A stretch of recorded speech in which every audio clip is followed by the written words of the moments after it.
Welcome to the Holy Spirit's Curriculum of Joy podcast. My name is Wanaka Oberhuber, and I'm your host. My guest today is my mom, Marianne Liebknecht. Hi. Hi. So, such a pleasure to have you here and to be able to ask you questions and learn from you. So I'd like to start with a big question that I like to ask all of my guests, and I'll ask you as well, even if you're my mom. How did you come to see the world the way you do today? This is a big question. I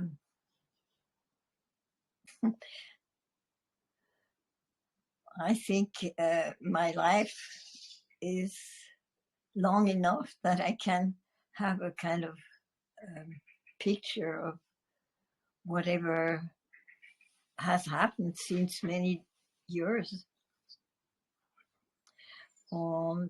And what happens, I have a perspective on look at things positively and negatively, and want to be very constructive about what I say. So I was born in France. I was born during the war, and eigentlich, excuse me, I have to speak in English. So, I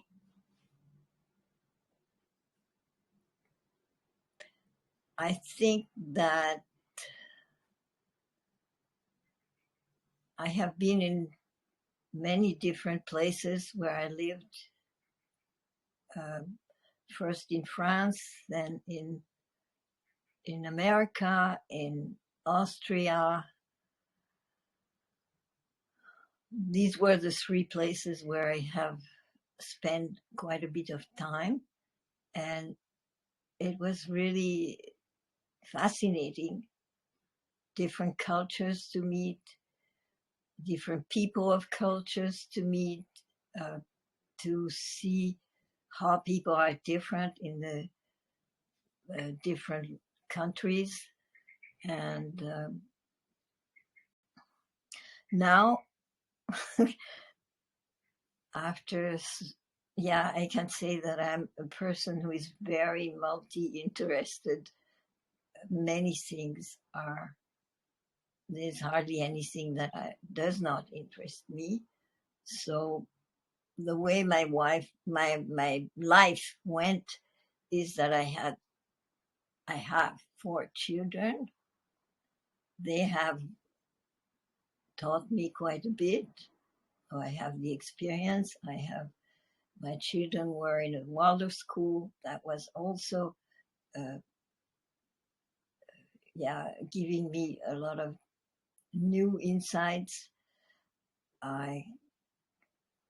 I am a dancer, so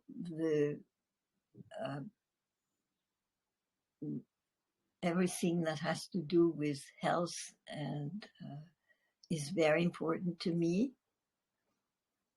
Also breathing, and also I have grown with the parents who absolutely love nature. So I have been a lot of different places and in nature, and this is very important to me, that I want to be as much as possible in harmony with nature. I can see with a lot of sadness what has happened. When I was a child, my father and I, we went and caught butterflies. Now there are so many butterflies, much less insects. All kinds of things have changed drastically. And it is so my big interest is to really be very constructive about whatever I do. Every single gesture or thing that I do is very much has to do with reducing my imprints in nature. This is a very primer aim, so that I want to reduce my use in water. When I have started since many years to do uh, as I initiated a project which was very much influenced by permaculture. And permaculture is a kind of philosophy also, and a method of being in harmony with nature, but also having very insights about the mystery of nature. The beauty of it is also part of what I love so much as an artist. When I get into a room, I see the beauty, not everything else. I forget. And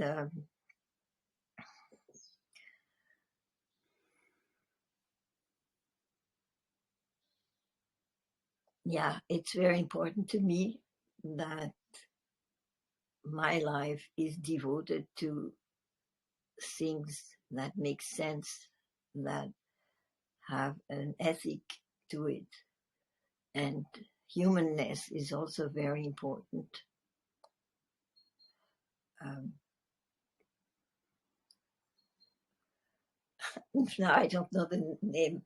Friede, peace. Peace is very important, and as well my own peace, inner peace, as the peace outside. And more, I find out that in my family for many centuries, there have been an aim to bring peace to this world. And for some reason, when I was younger, I was not seeing it so much, but now it has been a very big emphasis in my life.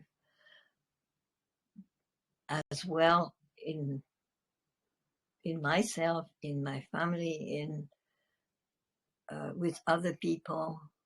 When one works on a project, it's very important to find the best way to be together and to be constructive, doing things together and respecting whoever. I love also the creativity of people, and it's always enriches me to discover or to ask people about what is really essential in their lives. And the construction of a better future, a good future, is very important to me. So, I don't know what else to say, but these are essential things that are in me, and I'm constantly thinking, how can we do things better than before? Yeah, well, you spoke of inner peace, and that's a focus of A Course in Miracles. How do you get deeper into your inner peace? What do you do, or how do you convey that with people? What happens? Well, it is a big an emphasis which has been taking many years in me to really find out about myself. How can I get in touch with my inner self? I spend a lot of time to think how actually, how do you say gewissen? conscience? My consciousness, yeah, my Conscience. conscience. How can I be in peace with my conscience? Yes. Conscience. And this is my biggest, my biggest emphasis, to find inner peace, to find that when I do something that I really don't like, that I find it's not right, I always will think a lot about it and try to make it good again, or to find a solution. So my approach uh, to myself and to other people is to really find the equilibrium between uh, things, whether it's in nature or in people, that we can balance out and find out what is most positive for all of us. It is a matter of working at myself, of thinking. I am not specially looking for help. I think I have in myself a lot that helps me, because I believe in my instinct, in my feelings, because to get help from other things, I am not. Maybe some people really influence me towards positiveness, towards humanness, and that I love. I, I, when I meet someone, I think their humanness is the most important factor. I always see, what are they looking only at themselves, or are they respecting the others? Are Yeah, it's not that I want to judge, but for myself, I want to see who is an example for me, who is somebody I would really not like to do the same things as they do. So that's about the way I am. Yeah, well, there's a lot to pick up there. You probably have a long history of getting to know people, working with them, encouraging them to provide their best, and so on. So how do you do all of that? Well, this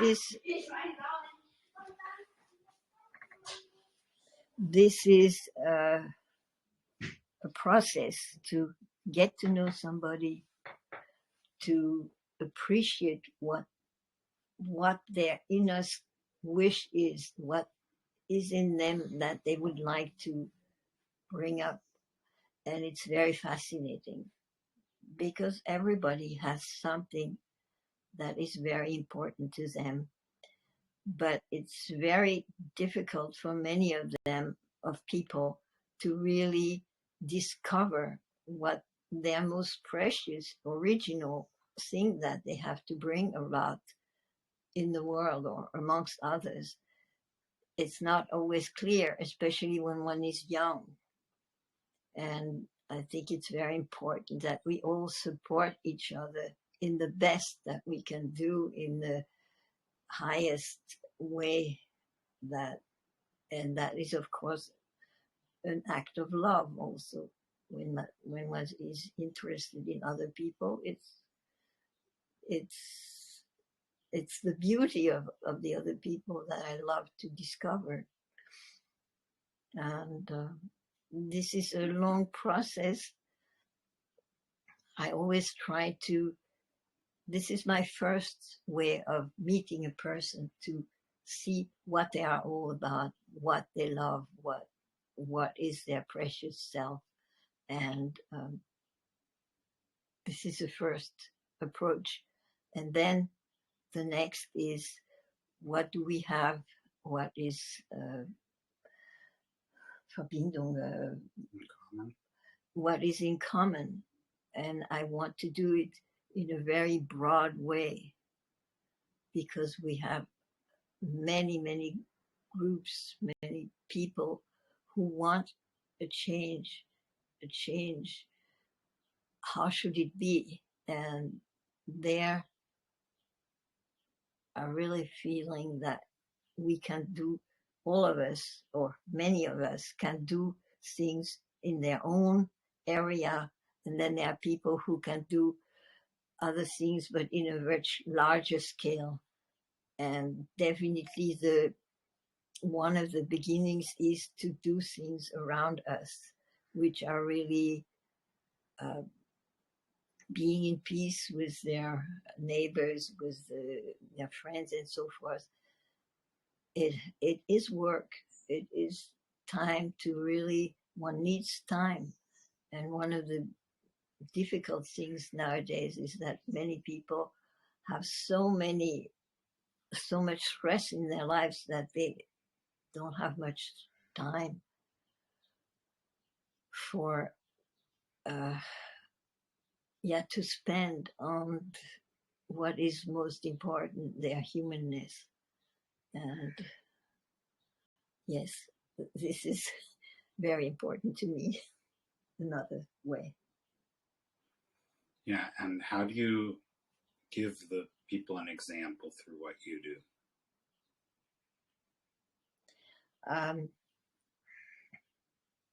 Actually, I'm just myself, and many people say, "Oh, you really do what you really want," and a whole lot. Several people have been saying to me, "Well, you are my example. I want to be so when I'm so old, as old with you. I want to be like you are."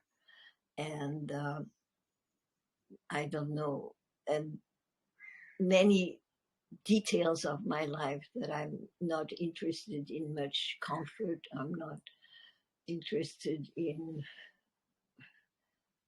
money or things that are, for me, not necessary. I really love to be in a beautiful environment in nature and to enjoy whatever is for me good. I really want also for myself to have a good life and to enjoy this life. So, yeah, my example is for many, not many, but the people that are interested in a simple life,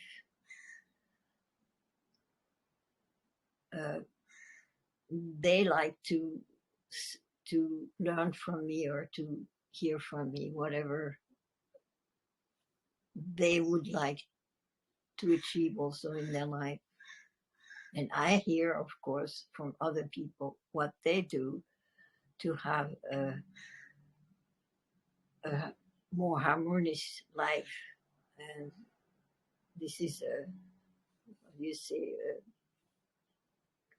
has to do with communication with other people.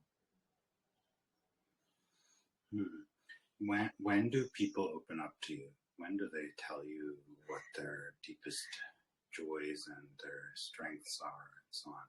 Because you were speaking about how important that is for you to get to know them, to discover their gems, their things. Why would they open up to you and share that with you? Well, this is very simple, because people need to be heard, need to feel that one is interested in what they are about. That's the best way. If one asks questions, if they open up as they feel comfortable, as they feel understood. So the next step for me is to say, "Oh, do you think this or that would be for you?" Or what do you think about that? And so forth. And a dialogue and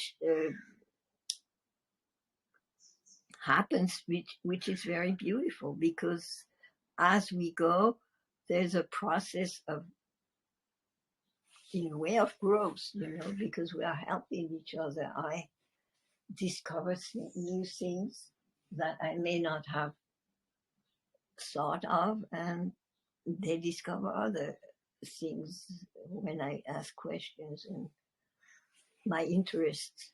And I love to then make connection between people, so that, and I think creativity is something that I'm really not so bad at. And a life is a creative process. And when we help each other, it's the best way to enjoy our lives. And of course, in Miracles, it says that we are walking each other home. How do you feel about that? What is my home? What is our home?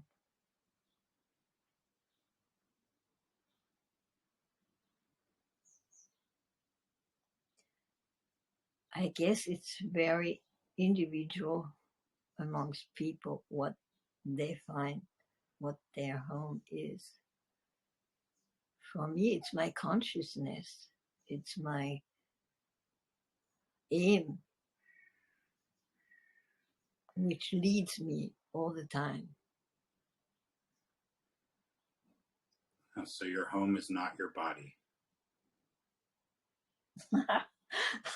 This is a big thing, yeah. No, I love my body, that I have to say. But the direction in which I go does not only come from my body, although my body, my breathing is bringing me to higher kind of, how do you say, insights, which has been astonishing. And so the unity between my body and my spirit is very, very important to me. I want to be one. And whenever my body says something, my soul says something, and it does not fit with my body, then my body reacts, and I have to listen to it. And it's many times that more and more I realize if there is a disconnection. And I see, when I watch people and see their body, I think I don't have to speak about them, but I feel something. And it's very important to me too. It makes me reflect about myself, things that I wouldn't want to do, or I would want to do. So you speak about home as your goals, your conscience, your consciousness, about the experience of something that gives you the feeling of who you are, right? And so if we're walking each other home, you're talking with people about who, what they, what is important to them, and so on, would be something that is walking each other home in the sense that they are discovering more about home, about being at home with themselves or with the world or with whatever that they experience. And of course, in Miracles, home is heaven, right? So it's where everyone and all is perfectly happy. And according to A Course in Miracles, that is something that is already the case. So it's a remembering of that. What are your reflections on that?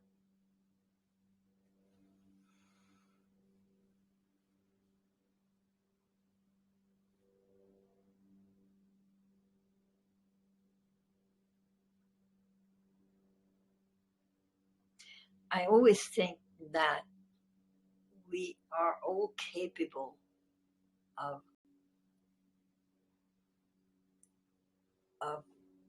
reaching our ideals, an ideal state. We are in steps. We can grow to a more ideal state, and whichever level we are on, definitely it's important that we have a very love-oriented life, so that we can achieve things beyond what we would have thought of. The reaching complete happiness is, for me, because I think that we have two sides of us, and to bring them in balance and to grow to something better is a long process during the life. For some people it's easier, for others it's not so. But I do not think that there is something beyond me that, how can I say, like a God or whatever it is, creator, is not part of me, because I personally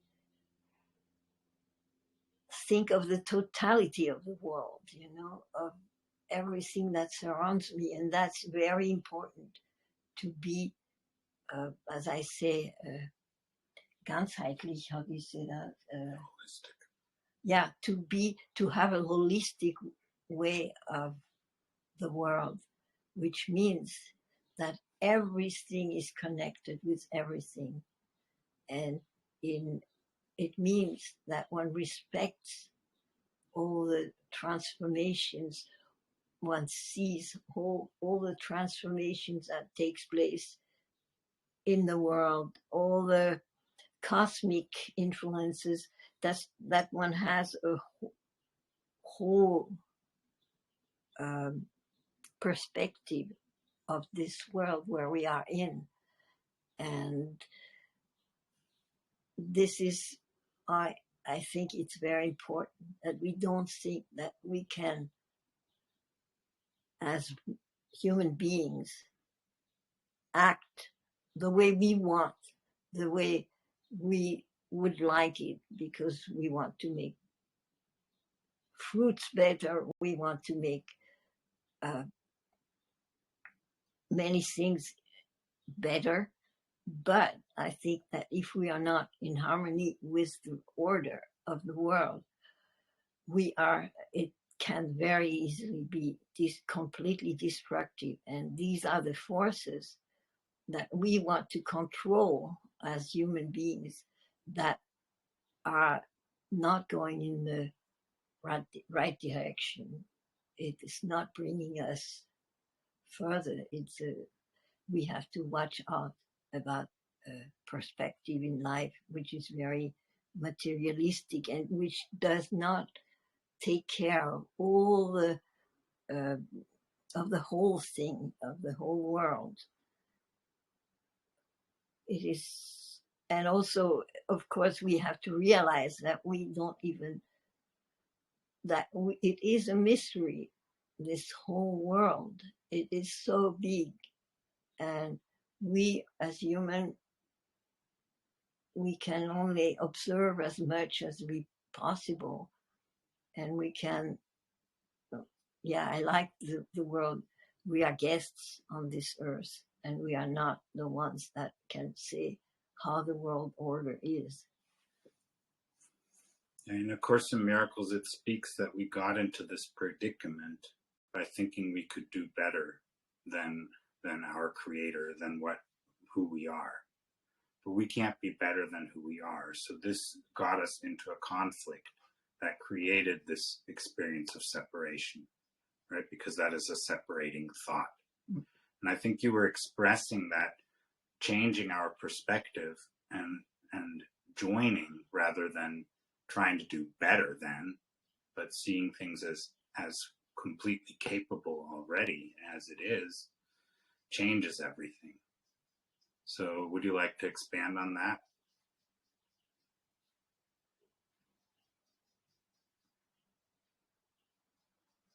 Expand on the fact that we cannot be in control of this gigantic mystery that surrounds us.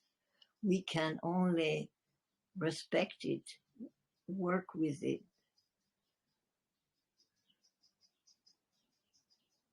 without wanting to change it. And this is already quite a big endeavor for all of us because we are so removed from the ursprüngliche, from an original way of life. I hope we will be able to see how we can best integrate in the whole world, in the whole world, how we fit in there in a way that we are just belonging to it, that people get a sense that they are part of this creation, and we all have to have enough space. This is a big problem. We are taking the space of the animals. We are taking the space of the plants. They disappear. It is a tragic state in which we are, and it is very bedrohlich. It's very scary. It can be very scary, and of course, scare is not a good state. What we have to do is to say, I do what I can. I feel responsible for whatever happens, and I want to act upon it in a way that we have more harmony. And it depends on the direction on the philosophy, on the thoughts that we have in order to come back to a very healthy. And there we can find some help in the indigenous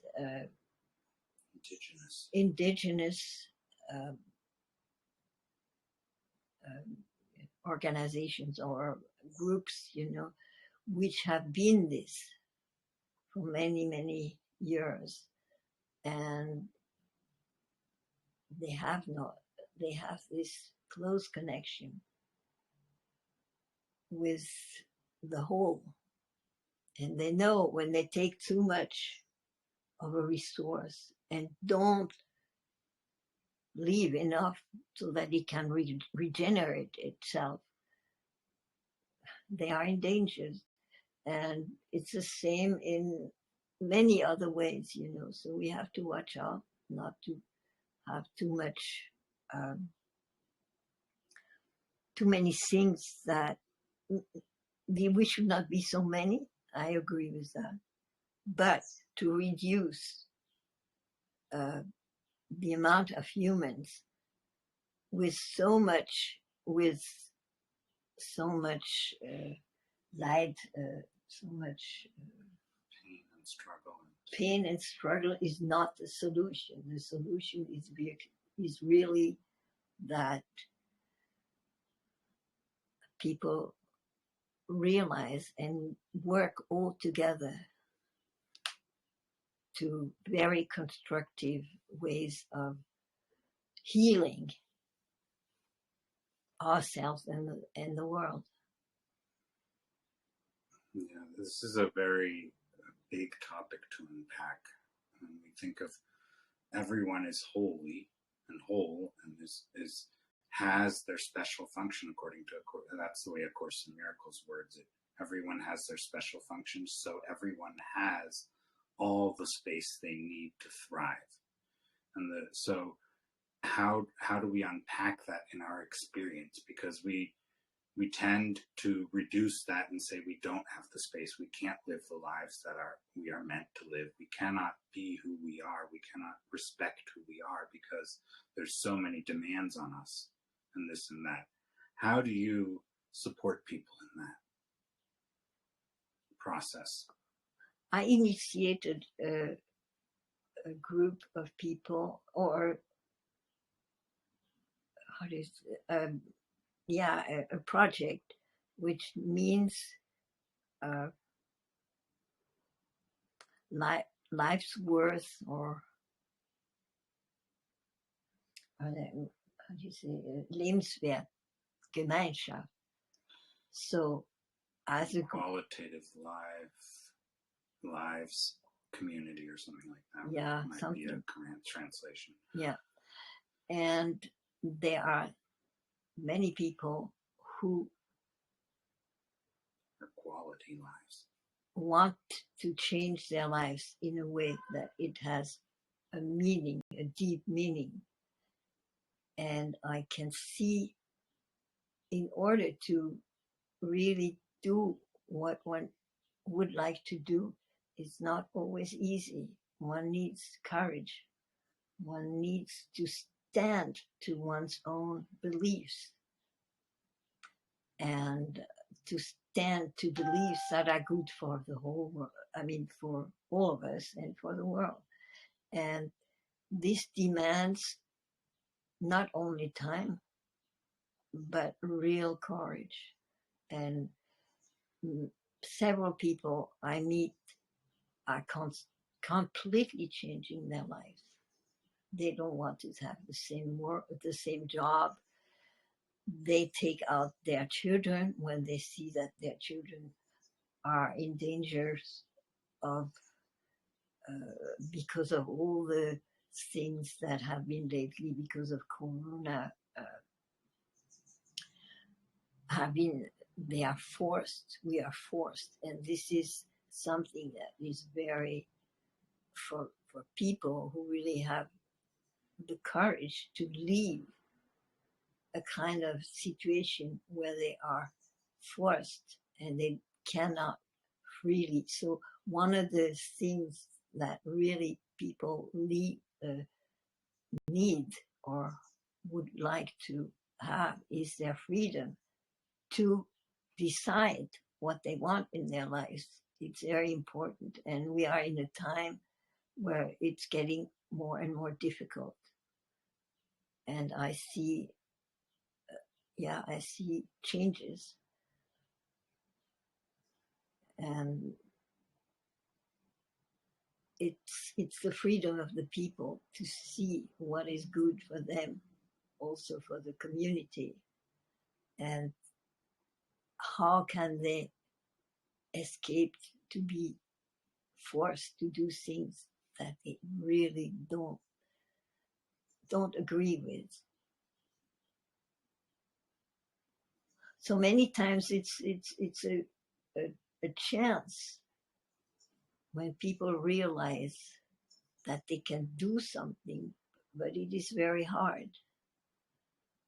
But it gives them a chance to change. The same thing when people are ill, and they would have they realize that they could really change something in their lives that would make them healthy, and that they realize that it's not just the responsibility of a doctor or of medicine, but they have to take care of their own lives and the way they lead it.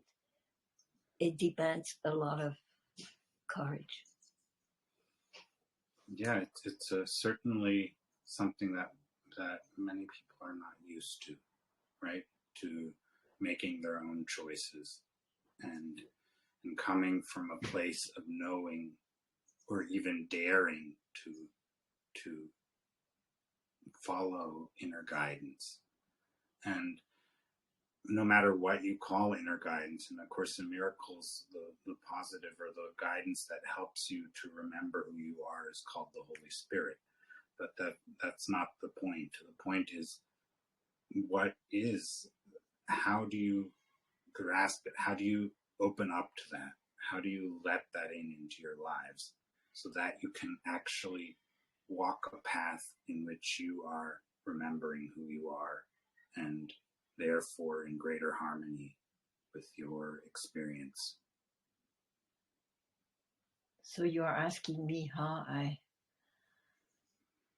for myself, I can see when I'm forced to do something that it makes me sick, or that I just cannot bear it, because I have been quite having a youth where I could do a lot that I loved and that made me comfortable.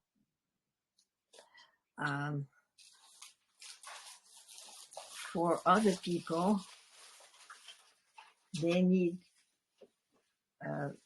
it's very helpful, it has been to me too, to see examples from people who really stand for what they believe, that there is really harmony can only exist if we are ethical people, if we believe on something that is constructive and not drawing us down, that there is an equilibrium, I think. And for me, it's really like, I love to be constructive, and anything where I see it doesn't lead to peace, it doesn't lead to something where we can grow, then I just don't want to be part of it. On the contrary, I want to be active, to really foster what is created in us, what is leading us to a high goal. And okay, my parents didn't like me when I said something higher. I don't mean that it's something that I look to like that, but it's something that I want to strive in me, because I feel that it does me good. And it does good to other people. And this kind of state of is really, one has to want it or one doesn't see the quality of it, It depends.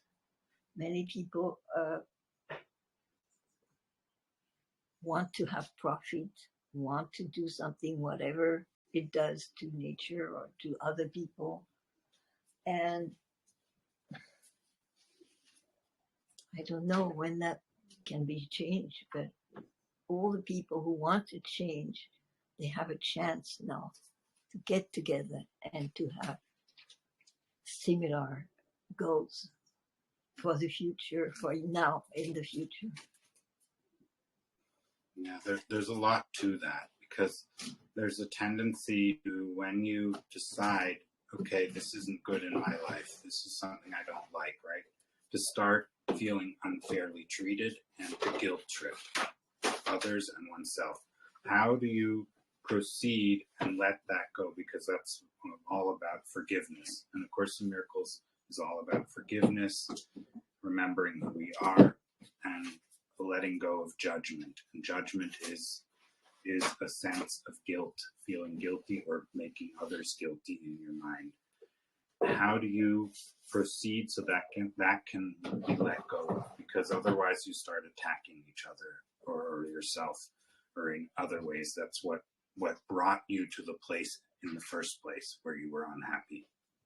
So how do you let go of that so that you can actually proceed in love and peace and joy, and allow that to be a presence in your life. Because in A Course in Miracles, it speaks of removing the blocks to the awareness of love's presence. That's what the Holy Spirit does. That's that inner guidance we were speaking of before. That's what it does. It's not our job, it's that guidance's job to do that, but we need to be aware that there is a block there, to let that inner guidance to show us how to let go, to remove that, right? And so how do you proceed in that way? Because I'm sure you've seen how many people get bitter, unhappy, start attacking, getting mad at the world, at themselves, and then blocking themselves in making any steps that would lead to greater happiness in their experience, in their lives.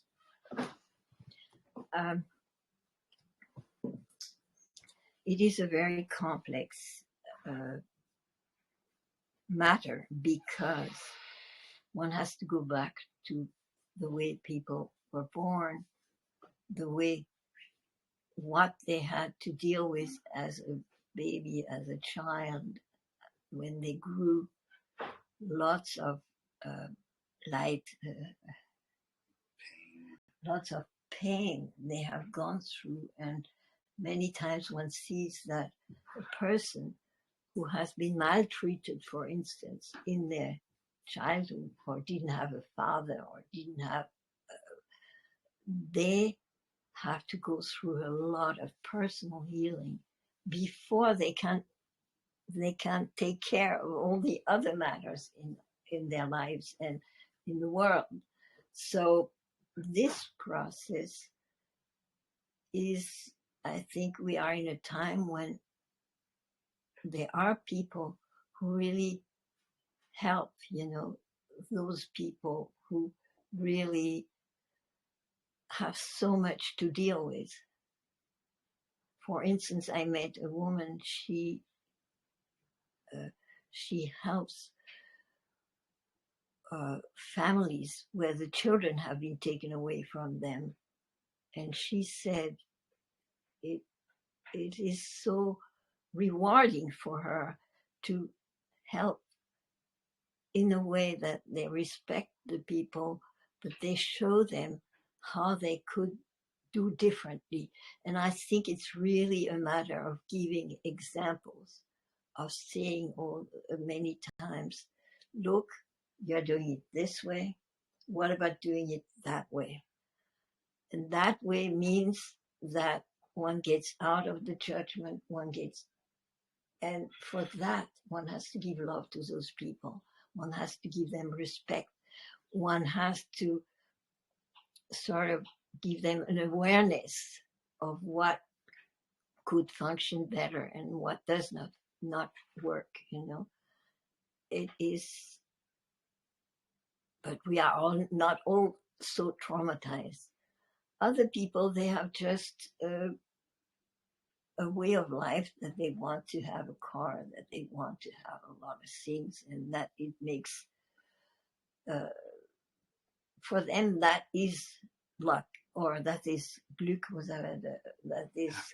that is happiness or joy. So there are a lot of different perspectives from people and potentials in people to go back to their inner feelings and their feeling of love, of respect, and their feeling of I am self-motivated. I'm not anymore, how do you say, friend motivated. Well, and there is this expression of people pleasing. So you don't need to please people anymore, right? Other people, right? Yeah, one feels comfortable when many people say, let's do that. This is the way. This is the way. And then one has to watch out, because what is the way,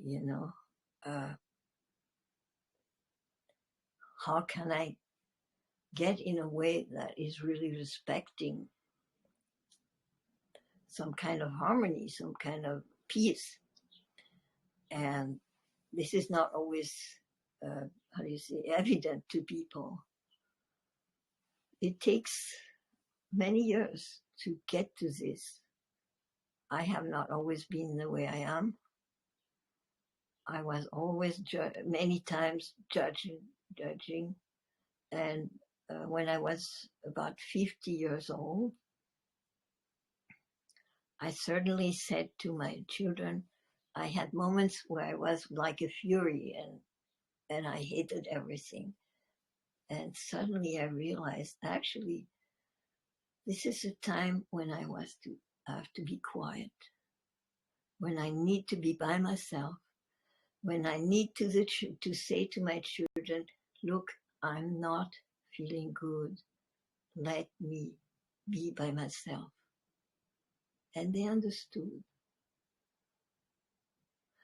And we have sometimes, when one is so emotional and one hates everything, and to be able to say, well, I need quiet and I need to be by myself and realize why am I so? What has been really the the motor that brought me that way? I have to go back. And many times it was because I had done some things that I felt horrible about, and I needed to sort of reconstruct something inside me. And that's the way that you go back to your inner self. This is an incredible miracle that we have a consciousness, that we have feelings. This is incredible. I am in awe of it. Yeah, and that you can find peace out of discover peace in the midst of all of that turmoil, right? Yeah. Is really a miracle, and that's why it says there's this presence of love is always there, right? But to allow it to be removed, the blocks to it to be removed. That's what I guess what you were saying. I need time to allow those blocks to be removed, right? Those things, Without yeah. continuing in the rut of listening to all this anger, this despair, this whatever else was there, right? This guilt and so on. Yeah, Sabina wanted to say something. Sabina, we're recording, so if you say something, it could be published, so you have to be comfortable with that. So if you want to say something, go ahead. I just wanted to ask Marianne about exactly what she was just describing about forgiveness and positivity in your life despite everything what has happened, and what the role of your mother was in developing this quality you just described and this inner strength, because I had the great pleasure and privilege to meet her when she was about your age. And I think she was, despite everything that happened to her and to her family, she was never resentful. She was never judging. She was always loving and always positive and full of joy. And I was just curious how this incredible example she gave also shaped you. That's a wonderful question, Sabina. I think you will ponder a little and then answer, huh? Should I answer you? Yes, go ahead. Okay. Well, you too, huh? Well, what keeps me happy is, of course, when I do things that I really feel so comfortable that has helped somebody or that has helped nature or whatever, and I do many of that. But the fact that I'm older now, and the more I realize what happened in my family, I'm in the fourth generation that has been doing everything they could to that there would be no war, that there would be a fairness in the world, and that everybody should have a good life. should be able to have a good life. That is, I don't know why, but it's very anchored in me, even though I never met my grandfather. My father was also human, a very human person, but he was doing his own work as an artist. And for me, the example of that, my family apparently uh, stays anchored in me or something, or comes out in my age, before I had the family to take care of. I was not so involved in wanting to make a change. And I guess that makes happy to be in peace with oneself, That makes really happy to do things that one loves, that are important to ourselves, to do things that help other people. All of this together, yeah. I think happiness is really inside you when you can live your life fully, when you can do things where you really think that is so positive to the around you. This is what can make you happy. On the other hand, one has also to realize that there's a lot to do to grow, to make things grow and so forth. And that makes me gives me lots of energy to be there. And I know I have many projects. I am multi-sided, I started to sing at birth, for two of my children. And Monaco is the one also when I sang during the birth. And many other things have occurred to me. I'm lucky to have had all of these experiences with handwork. And now I'm trying to foster handwork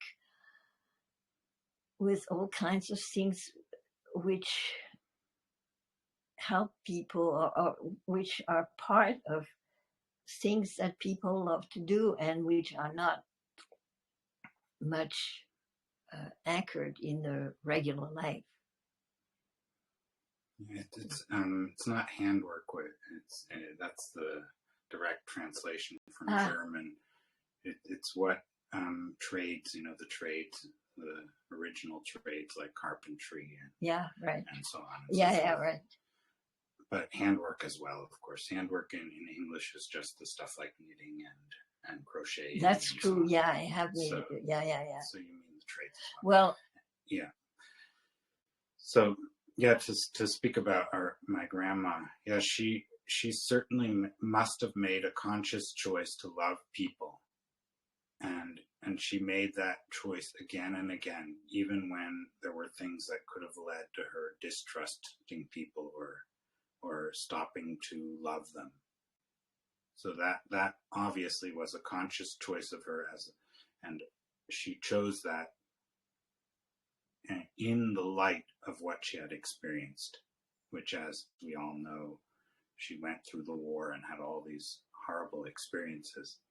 But she always, even in those experiences, found connection to people. In all her stories, I could tell she had found connection. She had established loving connections that were enabled her and her family to move through there and actually live a good life, because she did discover in her lovingness, she was always helping people throughout. She was also helped by others, and I think she really chose consciously to trust in humanity. Yeah, and so I think that's how she imbued that example in all of us, that there is there is the possibility of choosing to trust one another. Yeah, and that one can do that consciously. It doesn't have to take the slights or all these types of things that happened as a proof that you can't trust one another, but to choose to trust and make choices in that direction. I don't know what you think about that. Well, one of the incredible experience that I had yesterday was I was confronted with a big emotional and I had the feeling, oh, should I leave? And then suddenly it occurred to me, no, I'm going to the person who is emotionally in a horrible state and say, how are you doing? And then the person realized suddenly, well, I am really grunchy today. It's really bad. But it was so funny because it was the first time that usually I would just leave or not say much. But then I had the feeling she needs again attention. She needs to get helped, in whatever she needs. And that person then, it made an incredible, a nice effect, because I felt connected again. We felt connected. And that's all it needs sometimes, to just say, how are you doing? What is the matter? I had a friend, her children were, I was in America still when I was there. Her children would fight. And it was so important to her to bring peace that when we were in a car, she would stop the car and ask each child, what is the matter? What is happening? What do you want? And so forth, many questions. And then the peace was reestablished. And I think we can do it in almost any situation when people are responsible for their own, when people are just directed from other people, then it's more difficult. I think that Grandma gave us really strong examples of how she really was willing to step in when there was conflict as well. Yeah. So I think that's a beautiful example of how that comes into your life and how you discover that you can actually walk towards rather than away from people. Yeah. In the midst of turmoil, in the midst of whatever is going on, there always is the option to choose to trust, choose to walk towards. I have a very nice,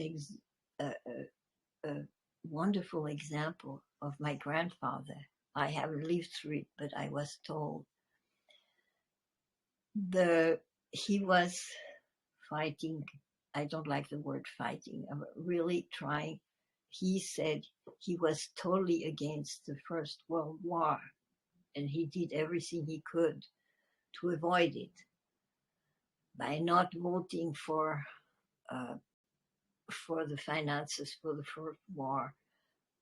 And he was the only one in the parliament who did that. And he was then many times brought into prison. And then they decided they would bring him to the war, as a soldier in the most dangerous areas. And then what happens was that he was constantly saying, I am not shooting to anybody. I am not going to be killing people.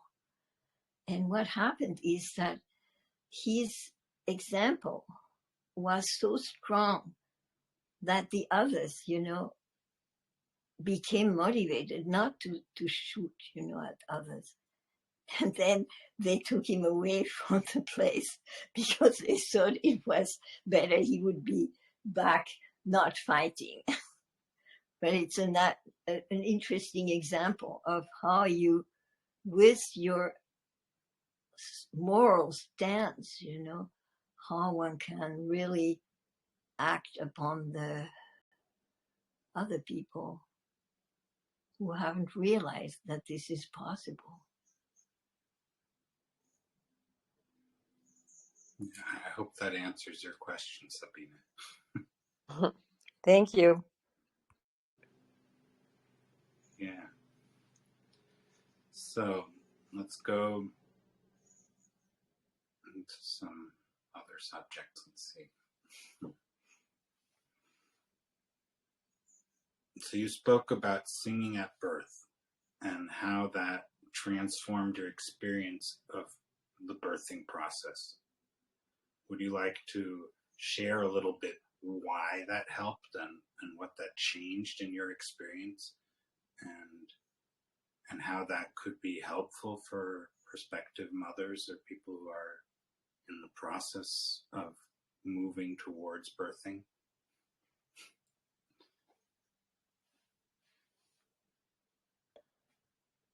I love to sing. I love to dance. I love to do many other things, but the love for singing has remained until now. And at the time when I was expecting, it was my first child.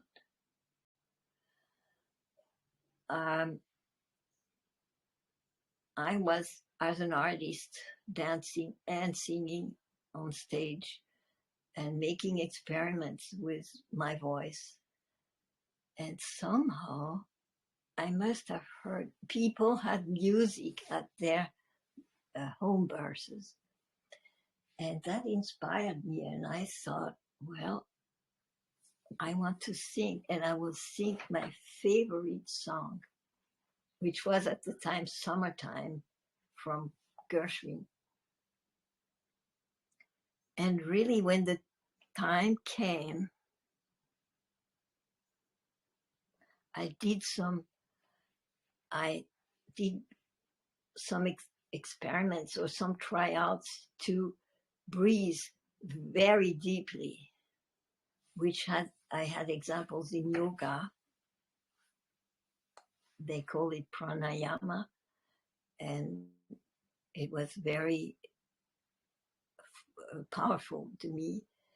And somehow it was interesting because when I was in the birth process, I think my partner was, I remember, I was singing, and when it became really intensive, I almost forgot about the singing. And then my partner reminded me that I could not sing. And then it was so helpful through the whole process of giving birth. And I became really aware that it was a very natural process. And that, and then I started writing on and giving workshops for pregnant women. And some examples, some women did it also at birth, and then they used the song that they had at birth, which was something what they loved, especially. They sang it each year to the birthday of their child, which was very wonderful. So I wrote also to tell other people, and I sent it to a magazine, and the magazine was not interested because it was not scientific. So I realized what is science and what is experimenting with your life.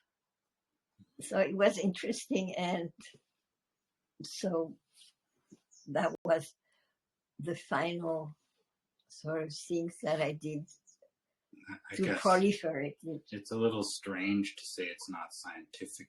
It wasn't research done by someone who studied and had a scientific background, but it was an experiential account and support of people who want to do the same, right?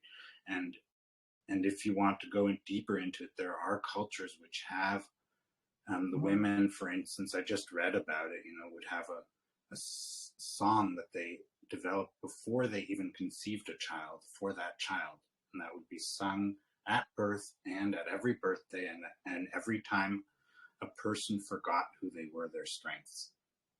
It would be sung. That's what I read anyways. I haven't checked it myself. But anyways, there are traditions with singing. So I guess they would have taken it more scientifically if it had cultural comparisons and seen other examples of it and then compared notes, right? Mm-hmm. But that doesn't mean that wasn't scientific. It was just one account, right? Yeah.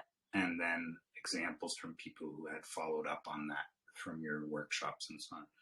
So just to say that magazine probably could have made a different choice about it and put someone up to interviewing you and finding out more things and then got it onto their magazine if they had been interested.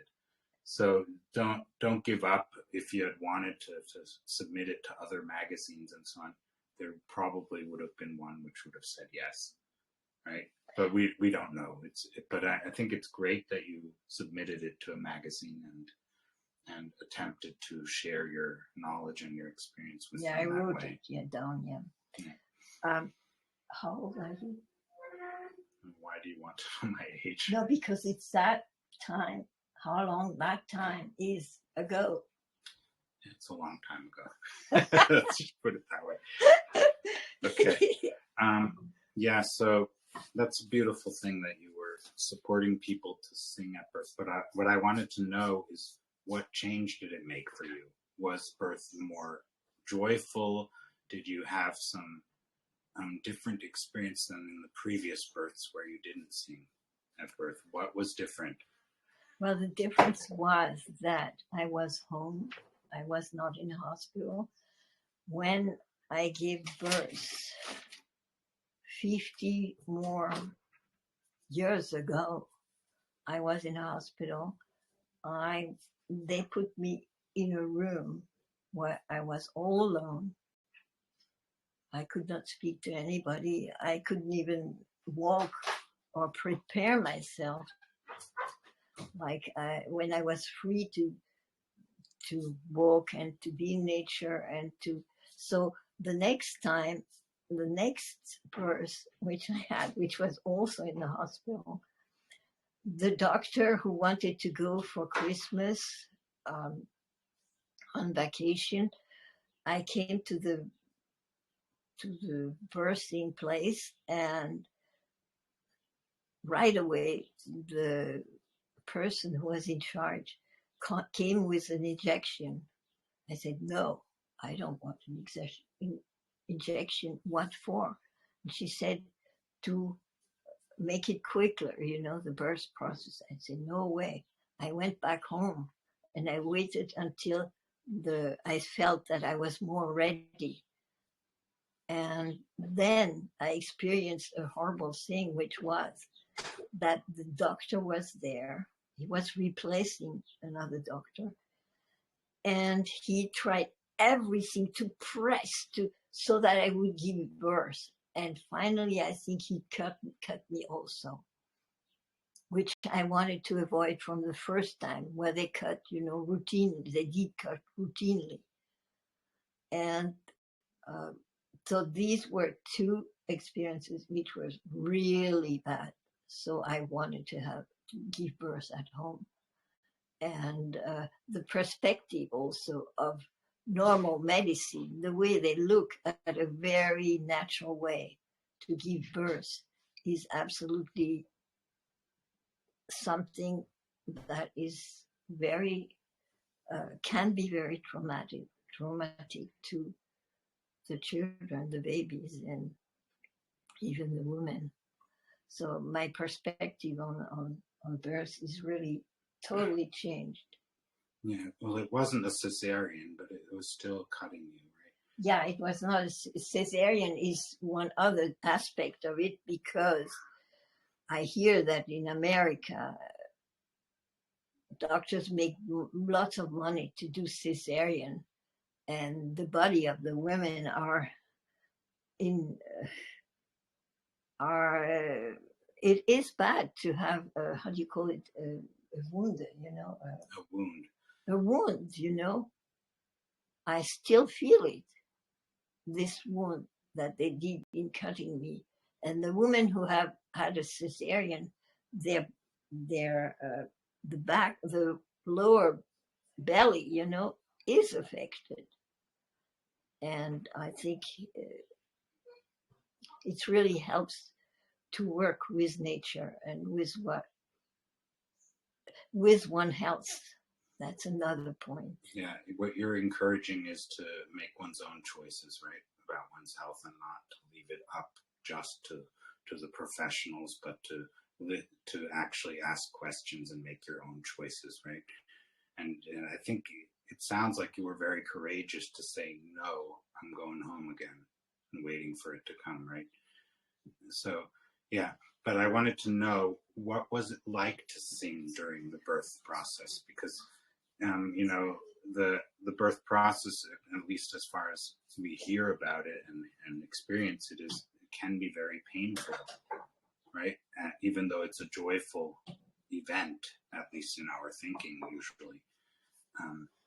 How did that change that experience from this idea? You said it was a contrast to the hospital and then at home, but the singing must have added to that. Did it make you feel more at home or more at ease, or did it change the pain? Did it transform the pain, or was the pain the same, or what happened there? Well, deep breathing is something that you can also implement in your life, because when you breathe deeply, many times it's because you do a very sportsy, intensive movement, and through dance, of course, I have seen that one can, through the deep breathing, reach all parts of the body, and it gives loads of energy. I am still developing, a method of dancing where the center of the body, where you start your breathing, is absolutely essential to give you, is a motor to give you energy in all your personality, because it's this dance that you have the security of really standing on your own, and it gives so much energy. I can say that it would be very urgent for many people to discover the power they have in the center of their body. And that makes the difference. It gives you energy. You don't have a pain, or the pain is not so essential, because your entire body is, how do you call it, alimented, because the breathing is the nurtures the bloodstream, and it is an energetic thing, to sing. Singing is that also, because when you sing, you breathe deeper. You can, if you are aware of where to take the initial of the breathing. Yeah, so the ability to breathe deeper allowed you to have a smoother experience, and the singing just made it easier because you were focused on bringing forth sounds, right? And if you had to consciously go, you preferred to concentrate on a beautiful melody or on something that, and then it automatically you were breathing deeper, and so the experience was smoother.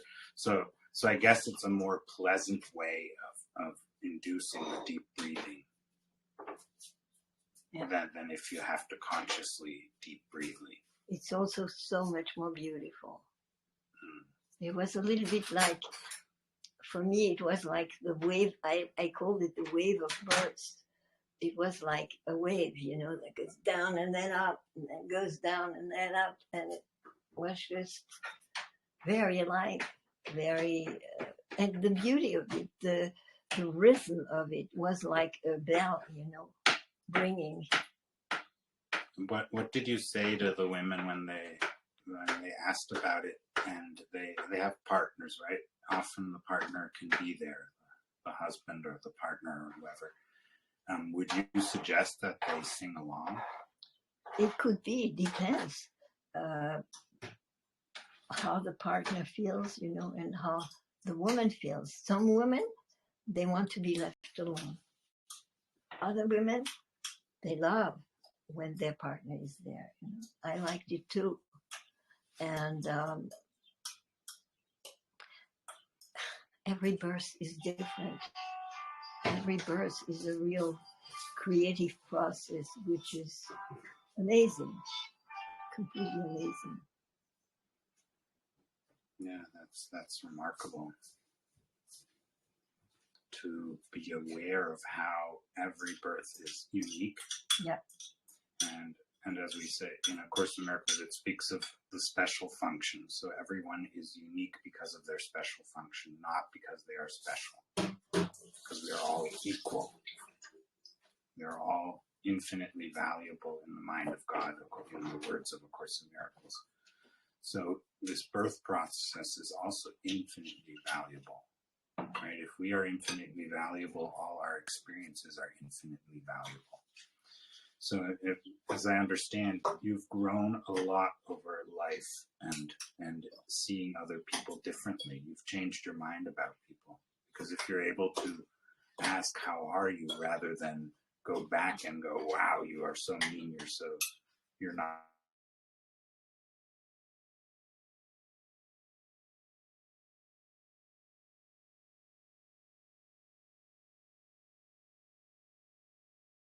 So, yeah, what a beautiful way to put it. So with all their activity for peace and all this history of people in your family, in our family, better said, who have been going for peace and promoting peace in the world and in themselves, how is that driving your present experience? You mean this need, wanting to become more peaceful within and without, that has changed your perspective on everything, right? And how that is developing at this present moment. I mean, you gave an example of how you were able to ask, how are you, instead of joining in the anger and the resentment and whatever was going on there. What else has it changed, or what do you think it will change in your perspective as you move forward in your life?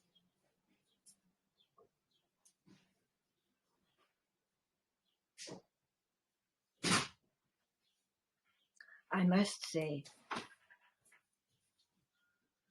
that I have still some ways to grow, to be more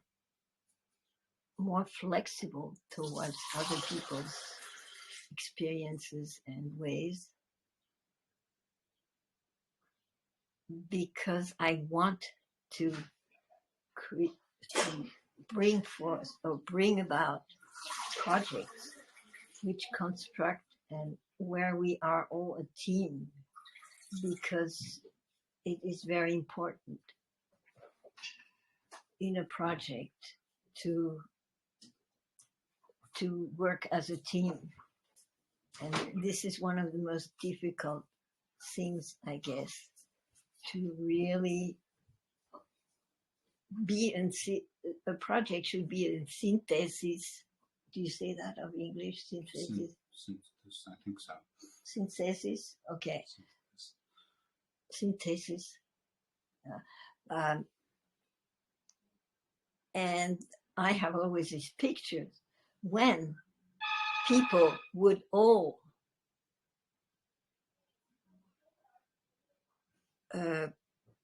acknowledge the creativity of all the others, we would have a great, great world, a different one. And this is something which I love to express because it's a hope and a wish. Yeah, so the walking each other home comes back. We're coming back to that, right? And when we actually are willing to let go of our judgments and open up to what and of Course in Miracles one says our sibling, right, our brother, what they are actually there, sharing, right? And in A Course in Miracles it says we all are one, right? We are love. Our essential, our nature is love. So when you see that in each other, it allows this opening up, right? It allows this seeing each other differently.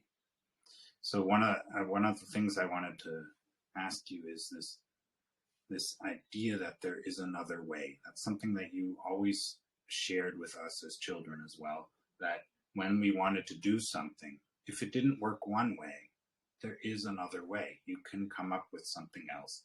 And this is one of the basics, I think, in creativity and in art as well. If one way doesn't work, there's certainly to be another, right?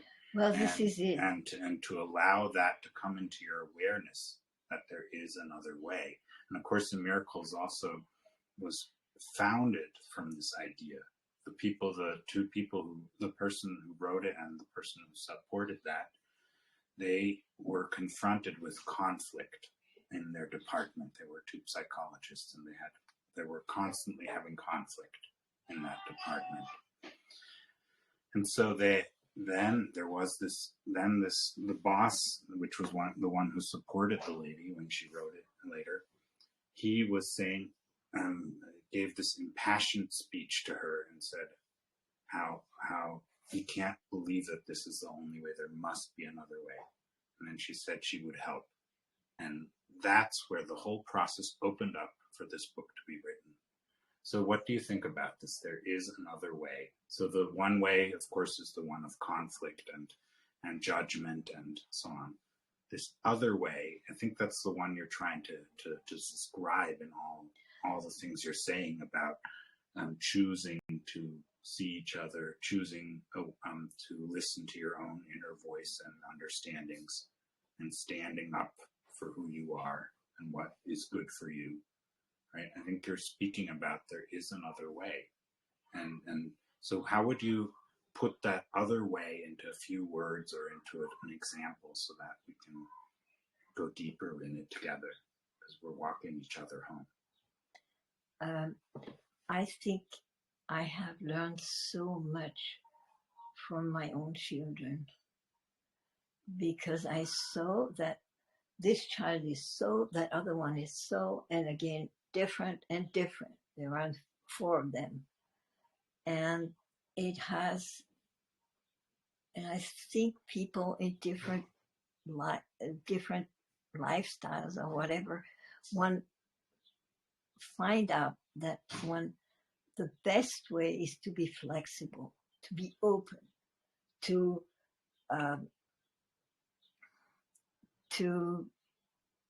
because there is really almost always a possibility. Even if you are in the worst place, something occurs to you that there's another solution, that there's another way of you can do things. And that is probably a really important way that we all need to become more and more creative about the process of life, creating new ways. And that's in the material way as well as in the feeling way, in the thinking way, and so forth. It is so fascinating how a group of people can start out with a mess and come out with the most richest result. And I like also some very ways of finding solutions to things, and also the meditative ways for the feeling and thinking way. The real way is for finding technical solutions, other solutions, so that really we are getting a, how do you say, a culture of construction, of building up. And of course, love is important because you want to be at peace. And this being flexible is so important in life. It's so amazing how people always discovered, if I repair this or if I do this, it's me who did it and I love it. I was creative, even repairing just something, even making something at home different, from out of my love of making beauty. Out of this, I am.